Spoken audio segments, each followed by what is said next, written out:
15 tokoh yang pernah ditaklukkan oleh Rocky Gerung. Nama Rocky Gerung mencuri perhatian publik lewat komentar-komentar kontroversial di layar kaca. Tutur kata pria kelahiran Manado 20 Januari 1959 ini kerap membuat panas telinga pihak yang ia sentil. Bukan cuma melontarkan kritik-kritik tajam terhadap pemerintah, Rocky Gerung juga sempat menimbulkan kegaduhan di kalangan beragama. Sebelum kita lanjut, jangan lupa subscribe agar tidak ketinggalan info terbaru lainnya dari Trilogi TV. Rocky Gerung dengan gaya debatnya yang filosofis, argumentatif, dan jenaka. Lawan debatnya dengan mudah takluk oleh keindahan kata-kata yang menjadi ciri khas Rocky Gerung. Ia seperti air terjun. Argumennya seperti memukul tebing keyakinan kolot, bahkan ia tak sekedar berdebat tapi mengajari lawan debat. Mudah saja Rocky melemahkan argumen dengan logika sederhana. Dari soal tidak beresan rezim Jokowi hingga soal kitab suci. Ia sangat percaya diri, hafal, dan pintar mengutip buku di saat lawan debatnya hanya bermodal lidah. Acara ILC tanpa Rocky seperti laut tanpa warna. Penonton menunggu apa yang dikatakannya. Penonton menunggu apa yang akan didebatnya. Sesaat ia seperti pesilat yang lincah. Kali lain seperti guru.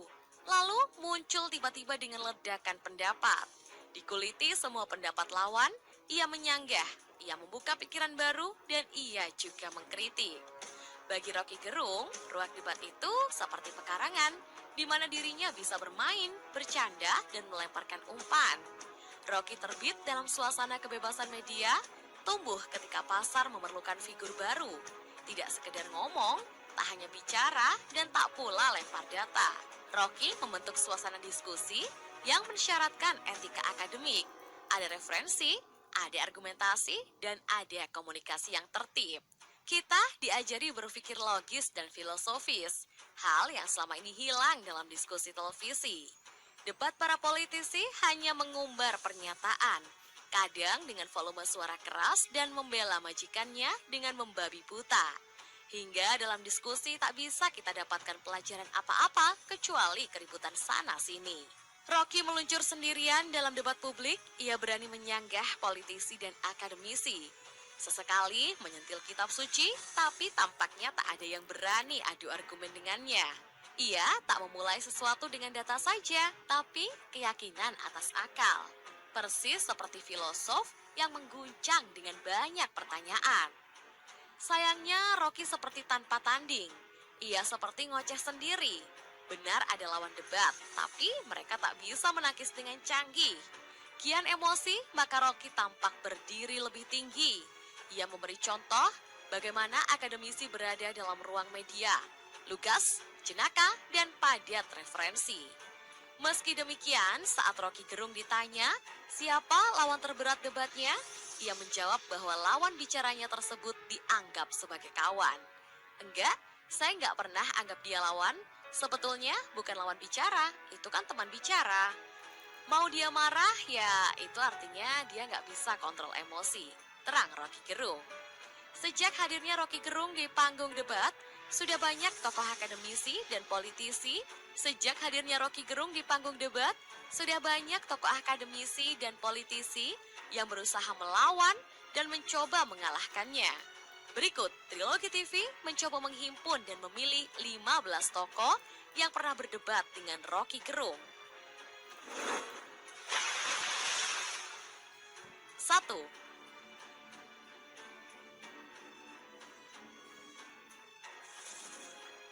Profesor Dr. Reinald Kasali. Dalam dunia kewirausahaan, nama Reinald Kasali tentu sudah tidak asing lagi di telinga. Kiprahnya di dunia ekonomi mengantarkannya menjadi wirausaha sukses yang mempunyai banyak lulusan di bawah tangannya.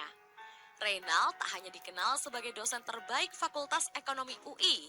Di samping kegiatannya sebagai pengajar, Reinald juga aktif menulis dan mengisi berbagai acara seminar.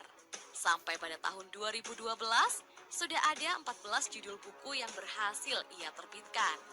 Tak hanya itu, pengajar sekaligus konsultan manajemen ini pada tahun 2007 mendirikan Yayasan Rumah Perubahan yang bertujuan untuk menjadikan Indonesia lebih baik melalui misi perubahan. Perdebatan Rocky Gerung dengan Reynald Kasali bermula dari penjelasan Reynald Kasali soal hoax. ILC TV1 membahas masalah hoax untuk memfollow up pernyataan Menko Polhukam Wiranto yang melemparkan wacana bahwa penyebar hoax bisa dijerat undang-undang anti-terorisme. Jadi sumber dari hoax adalah ketidakbebasan informasi dari awal itu. Nah, dalam keadaan ketidakbebasan informasi, orang memproduksi informasi alternatif. Hoax adalah informasi alternatif. Pengendalian opini publik itu hasilnya adalah orang bikin hoax. Nah, kalau sekarang dipakai undang terorisme, coba konsekuensi siapa pembuat hoax terbaik dan terbanyak? Ya presiden. Dari awal presiden sudah bikin hoax tentang SMK, maka perlakukan undang-undang terorisme pertama pada presiden. Reynald Kasali mengawali penjelasan seputar hoax dari kisah Nabi Adam yang dikeluarkan dari surga oleh Allah Subhanahu wa Ta'ala karena ulah iblis yang menipunya. Ini adalah exercise dan pendidikan yang bagus buat masyarakat. Nggak taunya kita cuma dikasih ngibul aja. Bahwa memang betul dunia ini dari awal sudah diciptakan dengan kebohongan. Itu betul kok. Ya. Bagaimana itu strategi iblis itu, hoax itu strategi iblis mau dipertahankan. Coba bayangkan bagaimana kita belajar itu Nabi Adam diusir. Ya. Ya, sudah diperintahkan dilarang makan buah kuldi. Kalau dalam Bible tuh apel itu, satu pohon itu dilarang itu. Tapi iblis yang merasa lebih kuasa dari manusia itu kemudian membujuk dan membohongi Adam sampai Adam terusir. Ya. Tidak bisa lewat Adam, istrinya dulu digoda karena dia merasa diciptakan dari api. Dia merasa lebih kuasa. Itu awal. Ini juga ada masalah kompetensi dalam memahami karena kita tidak memahami itu, mungkin juga bahasa Inggrisnya kacau. Ya, kalau kita baca benar-benar kita buka ini, makanya jangan buka Google bahasa Indonesia. Harus juga pakai yang cari bahasa Inggris sehingga muncul hoaxnya itu yang jelas gitu. Dan Rocky Gerung menyanggahnya dengan mengatakan kata dungu berkali-kali.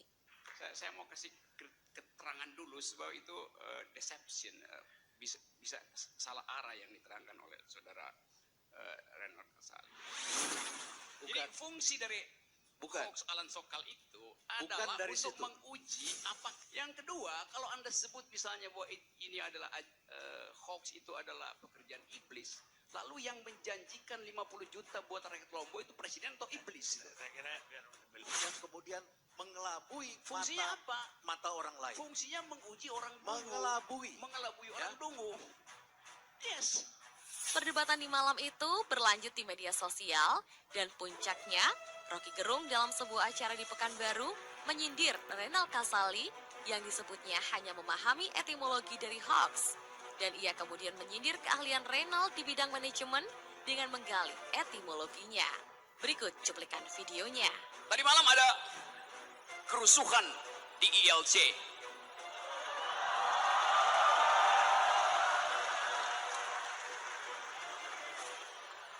Karena ketidakmampuan dari seorang profesor, kita malu tuh ada profesor UI, nggak ngerti konsep dasar dari hoax. Saya kasih contoh ya, kalau segala sesuatu hanya sekedar dikembalikan pada etimologi, pada makna yang ada di kamus, nggak ada gunanya percakapan akademis.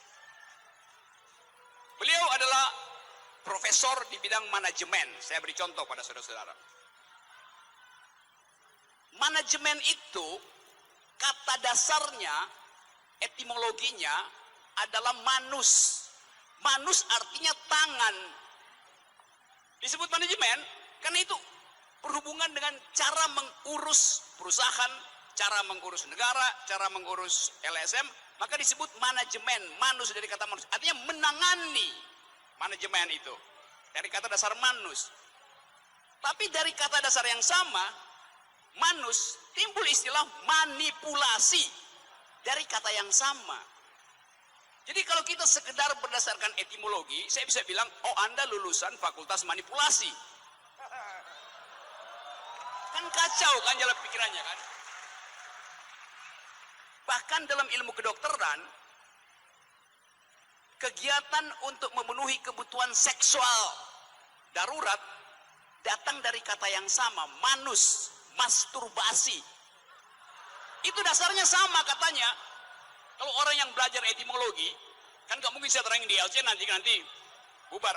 Tapi saya mau terangkan bahwa konsep itu ada sejarahnya, bukan sekedar pengertian katanya. Lalu saya bilang, oh saudara profesor mengajar di jurusan masturbasi. Kan kacau kan? Itu pentingnya berpikir dengan akal sehat, memeriksa konsep. Tentu saya bisa bicara di sini karena saya tahu saudara-saudara punya basis intelektual yang cukup untuk mencerna konsep itu.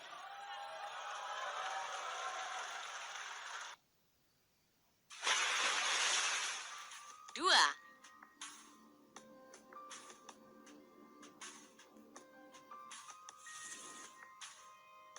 Bonnie Hargens.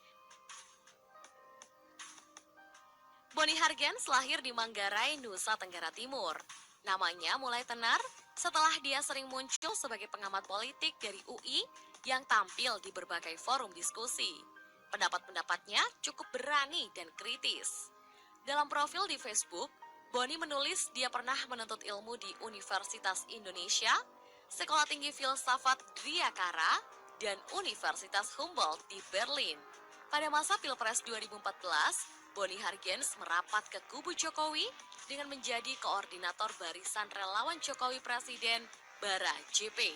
Setelah Jokowi menang, Bonnie Hargens sempat menjadi berita karena mendatangi kantor tim transisi yang dipimpin Rini Sumarno di kawasan Menteng memprotes mengapa para relawan Jokowi tidak dilibatkan oleh tim transisi.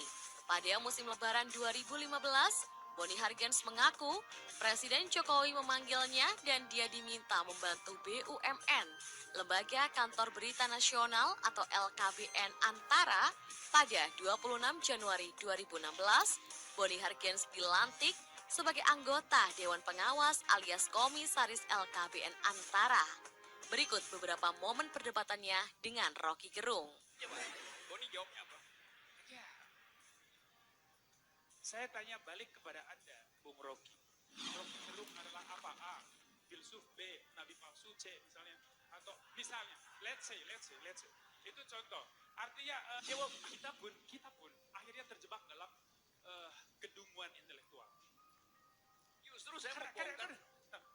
Karena pertanyaan itu tidak akan pernah membutuhkan jawaban tertutup. Barusan Makanya tadi saya katakan, Pak Jokowi ayo, karena kepolisian. Sebentar. Makanya tadi saya katakan, Pak Jokowi, dan perlu saya sampaikan juga Bang Karni, saya tidak melarang Cicak ataupun Kadal untuk menginterupsi saya, silakan. Artinya silakan. Bung Rocky mau merespons itu, terima kasih. Tidak, saya nggak menginterupsi, memang hak saya buat bicara. You yang jadi kadal. Oke ya, saudara kadal. Ya, ada lanjutkan. Oke, artinya pertanyaan itu yang digantung di kepala publik tidak berani saudara jawab. Gitu. Apa yang disuplai itu, Pak? Tapi begini, Ini saya tidak bisa menyalahkan kata rakyat. Ini Ya, apa yang disuplai? Yang mau dipersoalkan ini apa nih? Ya, dalam sintesisnya Oke. Pak Rocky ini. Karena itu dalam 2 menit saya selesaikan kalimat saya tuh. Akhirnya Bang Rocky ini Bahas sebetulnya di kampus. yang dilarang di kampus itu apanya? Saya nggak tahu di Karena fakta yang terjadi Pak Rocky, yang dilarang itu adalah dukungan kampanye propaganda Deklarasi. kebangkitan Hizbut Tahrir, Ya, oke. narasi khilafah. Gini ya, Artinya gini loh, kalau itu sebuah gerakan intelektual, let's say, atau itu sebuah social movement, it's okay. saya Kita terangkan bisa pelan-pelan. sebentar dulu. Berapa menit yang mau Sebentar terangin? dulu. Tunggu, kasih tahu berapa menit yang mau terangin saya? 1 menit saya bicara. Sebentar. Berapa menit? Sebentar. Bukan berapa menit supaya saya Enggak, tahu. sebentar dulu. 2 menit, 1 2 menit. menit. Saya Artinya gini loh, tendangkan 2 menit. yang dipersoalkan soal paroki ini tidak pernah netral. Saya terangin ya. Dan begini, Belum. Udah 2 menit. Belum. ketika saya tidak pernah mengajukan kritik berdasarkan data dan dinarasikan secara Ini ya, cerdas. saudara Buni. Saya Itu yang menjadi masalah. Saya nggak Oke, tahu. yuk ambil semua. Saya di ujungnya aja tuh. Ya, Ambil. ya artinya gila, kalian bilang harga tempe sekarang tipis Setipis seperti ATM. Faktanya setebal dompet kamu.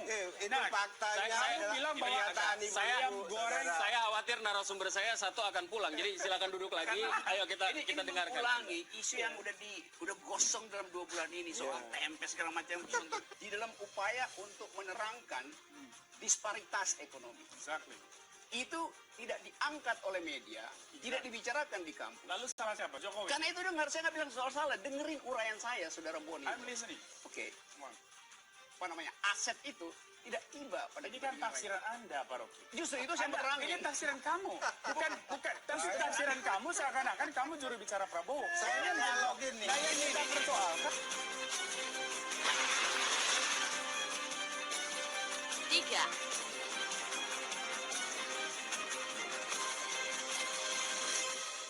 Jack Boyd Lapian. Jack Boyd Lapian adalah cucu dari seorang pahlawan nasional asal Sulawesi Utara. Sosok Jack Boyd Lapian memang masih jarang diulas. Namanya mencuat setelah ia melaporkan beberapa orang ke polisi terkait dugaan pelanggaran Undang-Undang ITE. Salah satunya adalah Ahmad Dhani. Jack Boyd Lapian selama ini aktif sebagai Sekretaris Jenderal Cyber Indonesia. Awalnya, ia dan beberapa aktivis lain membentuk organisasi masyarakat yang dinamai Cyber Indonesia. Organisasi tersebut sudah didaftar di Kementerian Hukum dan HAM. Selain itu, ia juga pendiri BTP Network sebagai dukungan untuk mantan Gubernur DKI Jakarta, Basuki Cahayapurnama alias Ahok. Pada tahun 2012, ia adalah relawan dari Ahok dalam pemilihan Gubernur DKI Jakarta. Selain itu, ia juga menjadi bagian dari anggota Jokowi Ahok Social Media Volunteer atau JASMEV. Ia juga mengaku sebagai relawan kubu Jokowi Kiai Haji Ma'ruf pada Pilpres 2019 ini. Pada tahun 2014, Jack Boyd Lapian menjadi relawan di bidang media sosial untuk pemenangan Jokowi Yusuf Kala. Tahun 2019, Jack Lapian kembali membuat laporan ke kepolisian. Kali ini ia melaporkan Rocky Gerung terkait pernyataannya, kitab suci adalah fiksi. Rocky menyebutkan bahwa Jack Lapian tidak paham kata fiksi yang berbeda dengan fiktif.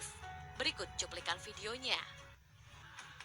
Setahu saya, Bang Rocky, abang beragama Kristen. Artinya, kita merdeka dari beragam antar umat beragama. Apa punya? Pancasila, sebentar Pak, Ya, kalau ada saya tersinggung. Pertama, setahu saya agama Anda Kristen. Dan republik ini didirikan oleh founding fathers kita. Dari semua agama. Baik itu pejuang, pahlawan nasional, semuanya. Kita sepakat dasar negara kita adalah Pancasila. Kitab suci dalam bahasa kabus Indonesia adalah mengacu kepada Al-Quran, Alkitab, Taurat, dan seterusnya. Itu bukan saya yang bicara. Kedua, abang menyamakan imajinasi. Imajinasi itu juga hayalan. Abang bilang mengaktifkan imajinasi. Sama. Saya sebentar, Pak, Sedikit, sebentar. satu menit. Kenapa? Bisa saya bicara? Enggak. Saya bisa bicara. Satu detik. Kenapa pakai kata Fiksi. juga? Enggak, saya mau persoalan. Konjungsin Anda tadi Sebentar, juga. saya selesaikan dulu. Bisa saya selesaikan dulu, Itu Bang? bermasalah loh. Mohon izin. Abang bisa mendengarkan saya? Enggak, saya nggak bisa dengar. Karena saya dukung, Bang. Karena Sebentar. Saya dukung, Anda- saya dukung. Sebentar, Bang. Bisa dengarkan Ya, saya, oke. Bang? Oke. Oke. Oke. Tapi abang menyamakan level kitab suci dengan imajinasi paralel dengan fiksi. Fiksi itu jelas novel, rekaan. Saya menulis di situ filosofi Pancasila dengan argumen yang sangat kuat. Saya tanya sebelumnya. Sebelum Anda melaporkan saya, Anda baca nggak majalah Prisma itu? Baca. Saya baca Alkitab saya, Bang. Kitab Ini suci soal itu, Pancasila. kitab suci itu sekali lagi. Ya, tanya definisinya Pancasila. adalah Alkitab, Al-Quran, Taurat, dan seterusnya. Kan Anda tanya Udah, soal tinggal Pancasila. tanya. Gini. Anda ya. ber-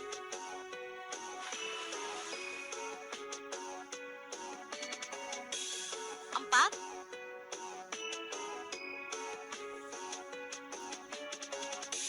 Adian Napi Tupulu. Adian Yunus Yusak Napitupulu atau biasa dikenal dengan Adian Napitupulu adalah seorang anggota DPR dari PDI Perjuangan. Sebelum menjadi politisi, Adian lebih dulu dikenal sebagai seorang aktivis politik dan pergerakan mahasiswa dengan sebutan parlemen jalanan yang digagasnya. Sebagai seorang aktivis, Adian memiliki rekam jejak yang cukup panjang dalam keterlibatannya dengan berbagai aksi. Pada tahun 1991, Adian sempat ditangkap dan ditahan ketika menjadi buruh di sebuah pabrik kayu karena keterlibatannya dalam 5 kali demonstrasi dan pemogokan di pabrik. Adian kemudian diberhentikan dengan tidak hormat. Keterlibatan Adian dengan PDI dan Megawati mulai terjadi pada tahun 1996. Pada saat itu, dia mendirikan Posko Pemuda Mahasiswa Pro Megawati yang merupakan satu-satunya organisasi non-PDI yang memberikan dukungannya pada Megawati Soekarnoputri usai kejadian penyerbuan kantor DPP PDI pada tanggal 27 Juli 1996. Pada tahun 2009, Adian sempat mendaftar menjadi calon anggota DPR melalui PDI Perjuangan. Namun ternyata dia belum lolos ke Senayan pada waktu itu. Akhirnya pada tahun 2014, Adian Napitupulu berhasil duduk menjadi anggota DPR dari PDI Perjuangan dari Dapil Jabar 5. Pada pemilu 2019, Adian maju kembali di Dapil yang sama. Di Dapil ini, Adian bersaing dengan politisi Partai Gerindra Fadly Zon.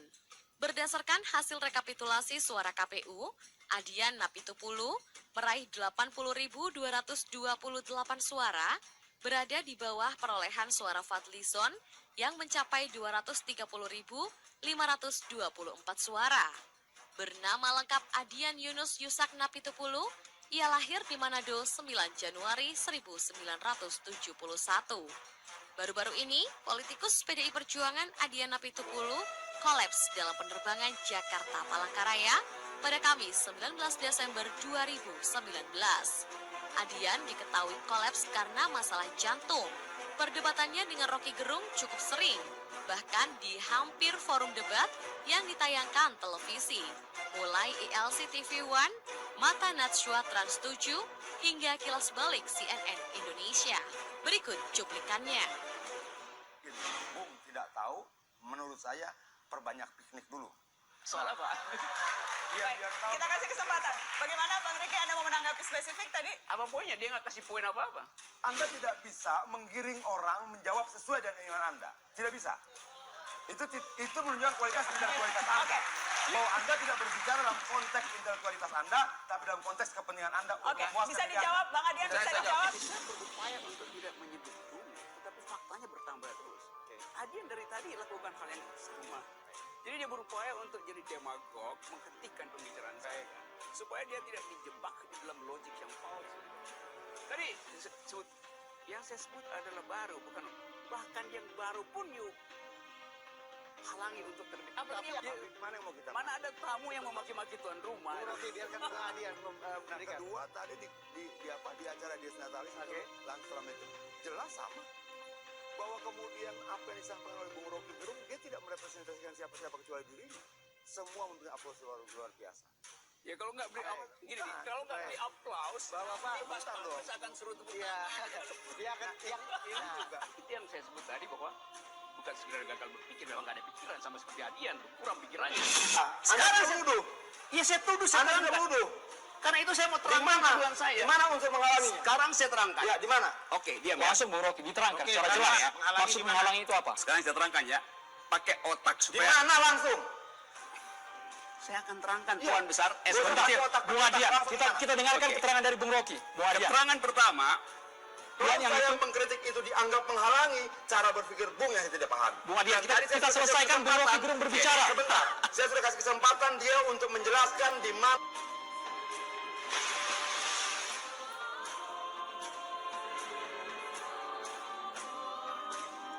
5. Irma Suryani Caniago. Irma Suryani Caniago merupakan politisi Partai Nasdem yang juga seorang aktivis perjuangan buruh. Irma Suryani Lahir di Metro Bandar Lampung pada 6 Oktober 1965. Ia menikah dengan salah seorang anggota TNI dan pasangan ini dikaruniai 2 orang anak. Irma diketahui aktif di berbagai organisasi yang fokus pada kepentingan kaum buruh. Di antaranya, Sekretaris Jenderal Serikat Buruh Maritim dan Nelayan Indonesia dan Ketua MPO Serikat Buruh Perkebunan Indonesia. Lulus kuliah, Irma Suryani Caniago kemudian bekerja di perusahaan Pelabuhan Indonesia II atau Pelindo II. Irma Suryani masuk ke dunia politik dengan bergabung bersama Partai Nasdem. Ia terpilih menjadi anggota DPR RI untuk periode 2014 hingga 2019 dalam Pileg 2014 melalui Dapil Sumsel II. Pada pemilihan legislatif 2019, Irma Suryani kembali mencalonkan diri namun gagal. Dalam Partai Nasdem, Irma Suryani Caniago dipercaya memegang jabatan sebagai Ketua Bidang Kesehatan, Perempuan dan Anak DPP Partai Nasdem. Pada Pilpres 2019, Irma Suryani Caniago menjadi salah satu juru bicara tim kampanye nasional atau TKN Jokowi Ma'ruf Amin. Momen debat Irma Suryani dengan Rocky Gerung yang paling seru itu terjadi pada saat acara 2 Sisi TV One. Berikut cuplikannya. Artinya gini, Bang Rocky. Artinya selama ini, Oke. Bung Rocky nggak tahu ya kalau mereka sebenarnya nggak konsisten. Siapa? Gerindra. Gerindra nggak konsisten. Kan Anda kan dukung dia, mereka Jelas. mati-matian. Nah, saya- Terus dukung siapa? Saya dukung diri saya sendiri, saya dukung pikiran saya. Gimana mau dukung Oke, saya terangin pikiran ya. Anda? Karena Anda itu kan saya- bukan saya- siapa-siapa. Karena itu Bos. saya terangin, karena saya memang bukan siapa-siapa. Justru karena itu saya tidak mendukung siapa-siapa, karena saya bukan siapa-siapa itu. Dari awal saya tidak ingin dua-duanya. Gimana? Karena Saya otak ingin sampaikan kepada Anda. apa? Anda bicara, Anda beroposisi karena kedunguan. Memangnya Anda pikir Anda lebih pintar dari Jokowi? Anda Jauh lebih dungu dari Jokowi. Bahkan Anda dengan- lebih dungu dari orang yang paling dungu di Oke, Indonesia. Baik, ditahan dulu. Kita di Tadi Bung Rocky Gerung yang sok tahu ini bilang bahwa tentu sudah, jadi jangan sok tahu. Dan Anda nggak boleh mengatakan sudah. Itu bukan hak Anda. Dan Anda saya sok tahu tahu. dan saya Anda catat sekarang itu. sok tahu. Saya catat itu, Pak. Saya catat itu. Jadi ngomong Al-Quran fiksi aja nggak ada yang protes. Al-Quran loh, Agim. Al-Quran itu dikatakan fiksi loh oleh dia. Udah. Mana mungkin? Saya dulu bilang kitab suci fiksi, saya nggak bilang Al-Quran. Ini kedunguan kedua nih. Tadi Masih ada 10 tokoh lainnya yang akan kami ulas setelah ini. Seperti Ruhut Sitompul, Nusron, Ngabalin, Akbar Faisal, dan tokoh lainnya. Jangan sampai ketinggalan ya. Sebelum kita lanjut, jangan lupa subscribe agar tidak ketinggalan info terbaru lainnya dari Trilogi TV.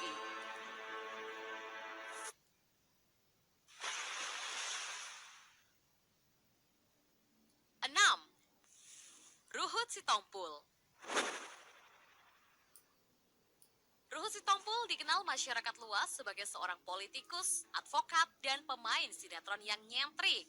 Pria kelahiran Medan 24 Maret 1952 ini kerap disapa Poltak karena pernah membintangi sinetron Gerhana sebagai Poltak si Raja Minyak dari Medan. Masa Poltak bohong? Poltak kan Raja Minyak dari Medan. Bagaimana bos kok cepet lupa? Ruhut mendapat peran ini karena pada waktu itu sebagai kuasa hukum dari Star Vision, rumah produksi yang membuat sinetron Gerhana. Tentu saja perannya sebagai si Poltak di layar kaca makin melambungkan namanya sebagai pengacara. Berbagai kasus kontroversial pernah ia tangani. Ia tandem bersama Hotma Sitompul sebagai kuasa hukum Akbar Tanjung yang kala itu menjabat sebagai ketua umum Partai Golkar. Ruhut Sitompul sendiri sudah berpolitik sejak tahun 1983 bersama Partai Golkar. Prestasi Ruhut di Golkar tergolong biasa-biasa saja, hingga akhirnya pada tahun 2004 ia berpaling ke Partai Demokrat. Pada pemilu 2009 ia terpilih sebagai anggota DPR dari Partai Demokrat dari daerah pemilihan Sumatera Utara. Pada pemilu berikutnya kembali terpilih sebagai anggota DPR. Selama berada di Partai Demokrat, ia selalu menjadi corong partai dan tak sungkan mengkritik habis Partai Golkar demi membela Partai Demokrat. Bahkan ia rela mati-matian membela Ketua Umum Demokrat Susilo Bambang Yudhoyono atau SBY dari lawan-lawan politiknya. Namun pada tahun 2016, Ruhut menuai kontroversi berkaitan Pilkada DKI. Partai Demokrat mencalonkan Agus Harimurti Yudhoyono. Sementara Ruhut memilih mendukung petahana Basuki Cahayapurnama alias Ahok. Tentu saja, sikap Ruhut ini mendapat reaksi keras dari internal Demokrat. Ruhut pun digeser dari jabatannya dan ia pun memilih keluar dari Demokrat dan DPR RI.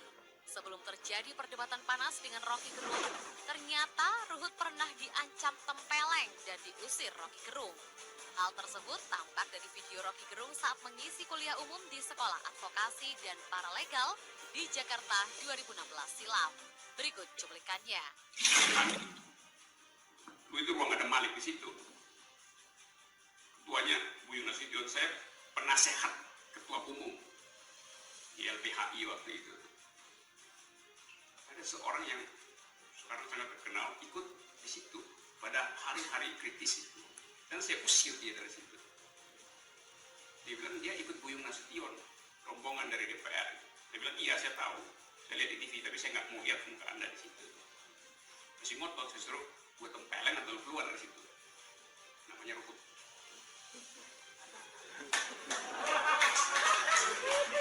Ya, karena waktu itu moral ada pada kita, pada civil society itu. Perdebatan antara Rocky Gerung dan Ruhut Sitompul lumayan sering terjadi. Berikut beberapa videonya.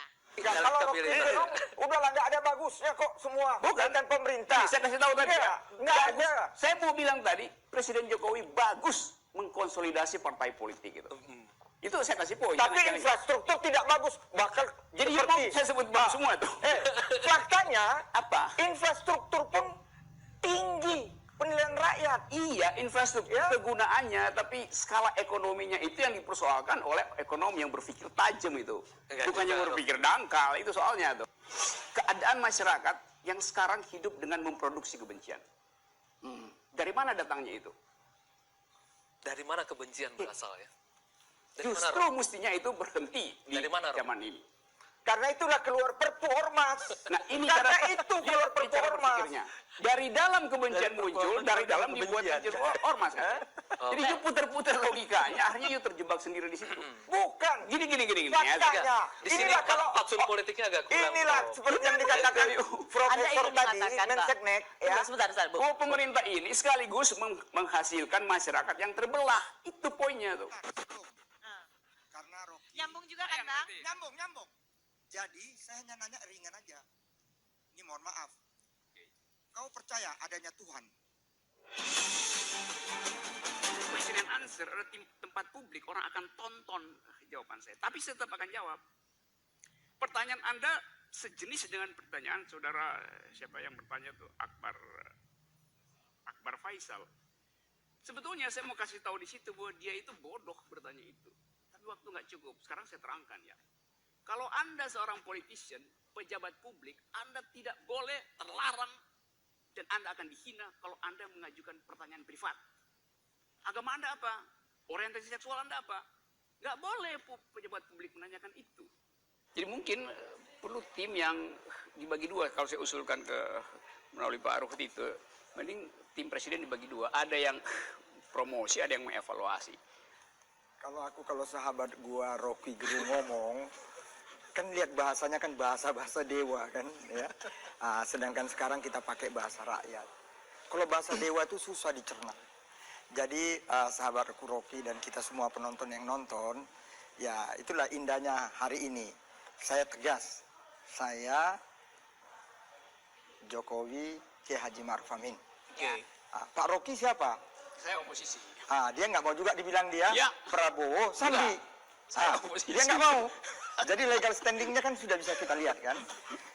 Jadi aku satu-satu ya, memang kalau lawan yang seperti Rocky ini kita mesti arif dan bijaksana menanggapinya. Begini, mungkin Pak Jokowi dia punya elektabilitasnya sudah susah untuk naik. Nggak salah itu. ada yang jejak salah cuma digitalnya satu. loh, Bang. Ruhut. Ya. Ada jejak digitalnya, masih ngomongin dungu dan bahkan ngatain buzzer tuh tempurung. Maksudnya apa sih, Bang? Saya menyebut itu semua bukan sebagai evaluasi terhadap seseorang atau sejumlah orang. Tapi saya menggambarkan faktanya aja. Masih ada kedunguan, masih ada buzzer dungu. Ada buzzer cerdas juga. Jadi itu bukan evaluasi tuh. Itu deskripsi aja. Deskripsi aja, jadi nggak menuju ke satu kelompok tertentu kah? Setelah ada reaksi baru saya paham, oh itu yang dimaksud. Bahkan saya paham setelah mereka Bang bereaksi. Ruhut juga waktu terakhir Bang Rocky kesini masih perdebatannya sengit banget waktu itu, Bang.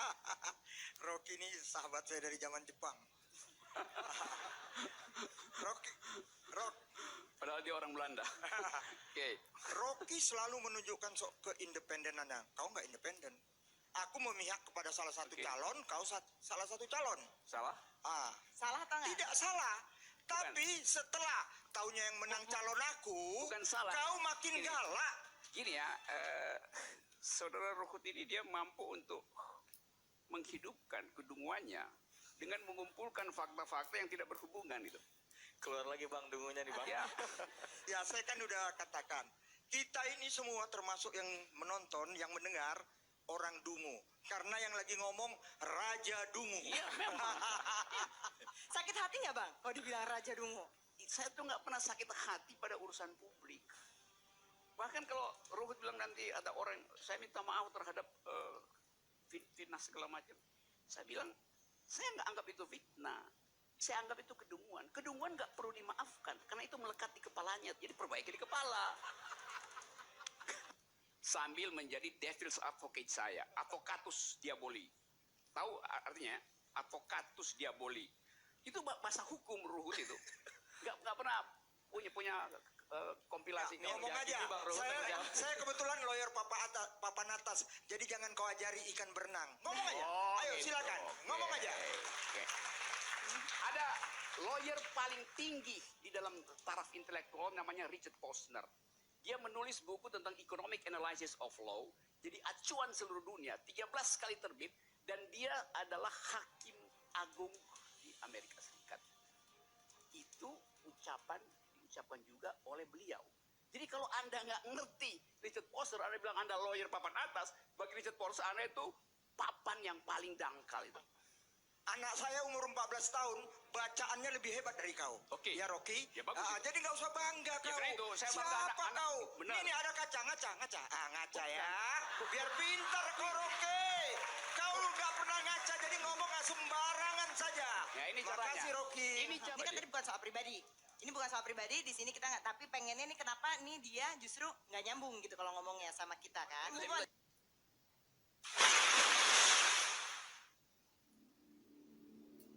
Tujuh. Ade Armando.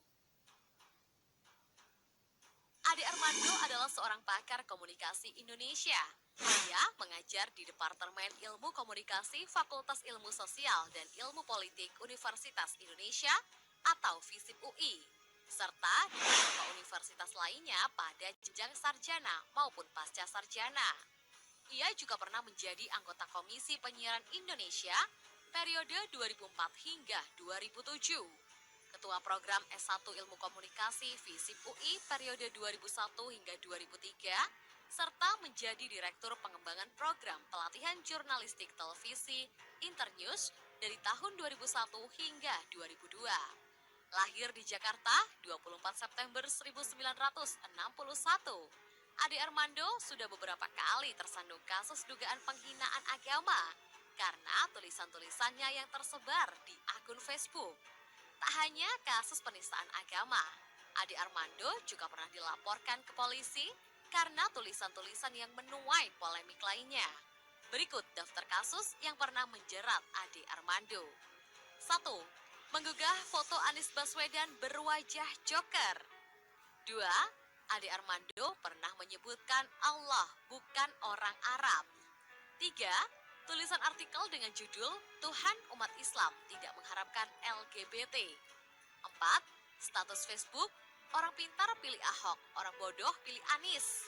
5. Tulisan artikel berbunyi azan tidak suci. Azan itu cuma panggilan sholat, sering tidak merdu, jadi biasa-biasa sajalah. Ade Armando dan Rocky Gerung terlibat debat panas soal radikalisme pada acara Rossi yang tayang di Kompas TV 31 Oktober 2019. Dalam debat tersebut, Ade Armando menyebut bahwa Rocky Gerung tidak beragama. Anda tidak pernah mengalami penekanan, penindasan terhadap hak beragama Anda karena Anda kan tidak beragama. Jadi, buat Anda ini tidak masalah, kata Ade Armando kepada Rocky Gerung. Berikut cuplikan videonya. Kalau tadi Bung Rocky itu tidak khawatir dengan apa yang dilihat radikalisme itu sekarang satu ancaman. Kalau Anda lihat, iya. Oh, sebaliknya. Saya ya barangkali beda saja pengalaman saya dengan pengalaman Rocky. Saya juga mengalami ancaman. Oke, langsung apa dan dari siapa? Nggak perlu begitu, Rocky. Kalau nggak bisa Saya dijawabkan, bilang itu artinya bahwa halusinasi. ancamannya itu sudah sangat jelas. Ya, apa yang jelas? Ada banyak. Ya Anda kalau nggak bisa disebutin itu artinya orang cuma berpikir-pikir aja. ada enggak penindasan terhadap hak beragama Anda karena Anda kan nggak beragama. Jadi buat Anda ini nggak masalah. Nah, buat orang-orang yang beragama, ada orang seperti Bu Meliana. 8.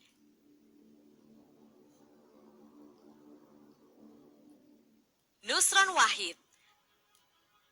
Banyak orang yang menyangka kalau politikus Partai Golkar Nusron Wahid adalah termasuk keluarga besar Kiai Haji Wahid Hasyim.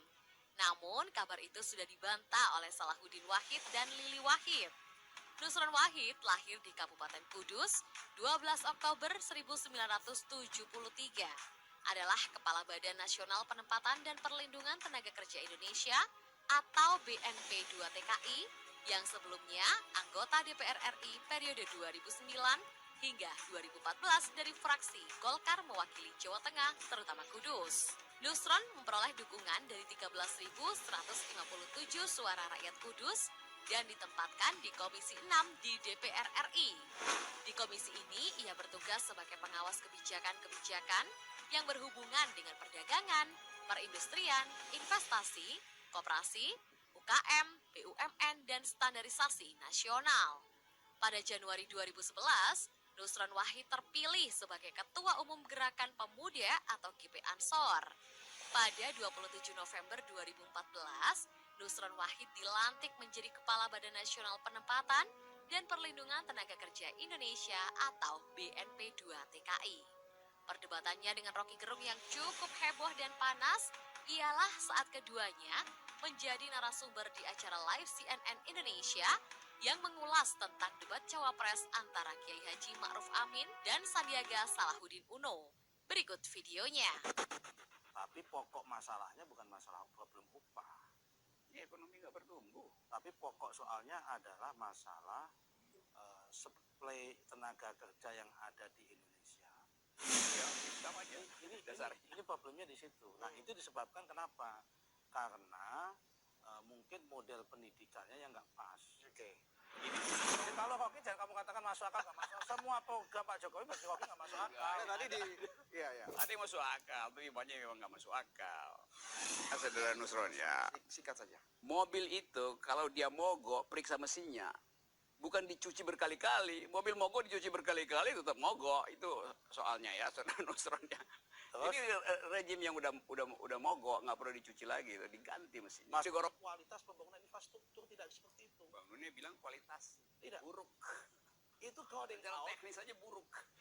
Dalam konteks imajinasi liarnya, si Rocky Gerung itu dianggap imajinasi bahwa konteks janji Tuhan masa depan itu dianggap bagian dari fiksi, ya boleh-boleh saja bagi orang yang tidak beriman. Jadi jangan salahkan Rocky Gerung, persoalkan karena dia tidak beriman untuk itu. Tidak usah dipersoalkan untuk itu.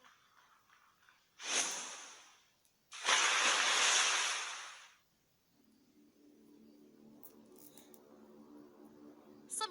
Juni Mart Girsang. Pilihannya merantau ke Jawa dari Sumatera tak sia-sia. Juni Mart Girsang justru lebih mandiri, mendapatkan pengalaman dan kesempatan untuk berhasil. Sukses sebagai pengacara, ia menjadi politikus dari PDI Perjuangan. Pria kelahiran Medan, Sumatera Utara 3 Juni 1963 ini mengenyam pendidikan sekolah tingginya dan mendapat gelar S1 di Fakultas Hukum Universitas Katolik Parahyangan Bandung.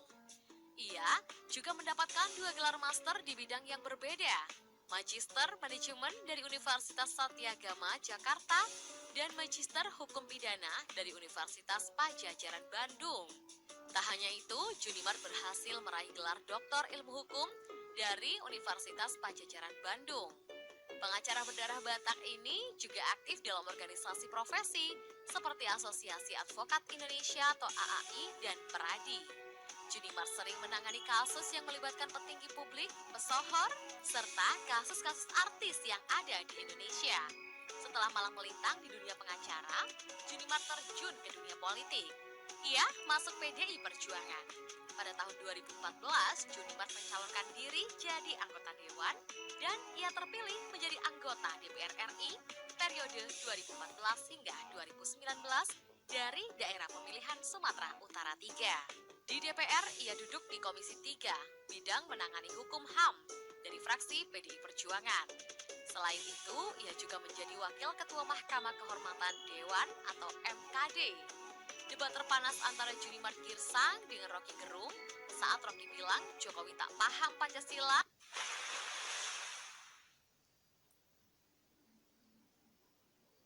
Sepuluh. Marwar Sirait. Aktivis sejak mahasiswa mendorong Marwar Sirait terjun ke dunia politik. Ia bergabung dengan PDI Perjuangan dan menjadi anggota dewan di Senayan. Marwar Sirait atau lebih akrab disapa Ara adalah pria kelahiran Medan 23 Desember 1969. Waktu kuliah, Ara sudah aktif berorganisasi. Ia mengasah kemampuan berpolitiknya lewat organisasi Gerakan Mahasiswa Kristen Indonesia. Selain itu, ia juga bergabung dalam Resimen Mahasiswa Unpar. Ara juga didaulat sebagai manajer KKBM atau Koperasi Keluarga Besar Mahasiswa Unpar. Pada tahun 1999, ia resmi bergabung dengan PDI Perjuangan. Selama menjadi anggota partai, Ara sering menciptakan gagasan-gagasan kritis. Pada pemilu 2004, ia ikut mencalonkan sebagai anggota DPR RI. Ara lolos dan dipercaya sebagai salah satu anggota Komisi 11 Bidang Keuangan, Perencanaan Pembangunan dan Perbankan DPR RI periode 2004 hingga 2009 dan kembali terpilih untuk periode 2014 hingga 2019. Namun, pencalonan ketiganya, ia harus ikhlas gagal ke Senayan periode 2019 hingga 2024. Pada 2012, saat BBM akan naik pada 1 April oleh Presiden Susilo Bambang Yudhoyono, Ara dan PDIP menolak kenaikan tersebut. Pada Pilpres 2014, ia sangat dekat dengan petinggi partai dan berperan aktif mengkampanyekan Joko Widodo sebagai capres dari PDIP. Tak heran bila namanya sempat masuk bursa calon menteri yang akan diumumkan oleh Presiden terpilih Joko Widodo. Namun namanya hilang di detik-detik terakhir pengumuman. Meski namanya tak masuk jadi menteri, Marwar Sirait tetap setia pada partai dan presidennya. Adu argumen terjadi antara dirinya dengan Rocky Gerung saat diskusi tentang pemindahan ibu kota negara. Menariknya, selepas minum dan diberi kesempatan berbicara, Rocky Gerung langsung melayangkan pertanyaan menohok kepada Marwar Sirait. Oke, nama saya tadi banyak disebut-sebut oleh Ara. Seberapa dekat Anda dengan Presiden? Tanya Rocky Gerung kepada Marwar Sirait. Pertanyaan tersebut pun disambut gelak tawa dari penonton di studio ILC. Berikut cuplikan video yang diunggah kanal YouTube Indonesia Lawyers Club pada Rabu 21 Agustus 2019. Nama saya banyak disebut. Berapa dekat Anda dengan Presiden Ara? Presiden ini menerima kritik. Oke, saya udah dengar itu. Oke. Saya seberapa dekat Anda dengan Presiden? Kalau Presiden tidak bisa mendengarkan. Kan saya tanya sedekat apa itu? Dekat sekali, biasa atau dekat sekali? Oh iya, Saya jawab cukup dekat. Oke, saya mulai. Lanjutan dari 15 tokoh yang pernah berdebat dengan Rocky Gerung. Selanjutnya harap ditunggu karena masih ada sisa 5 tokoh lagi yang akan kami sajikan kepada penonton Trilogi TV. Sampai jumpa.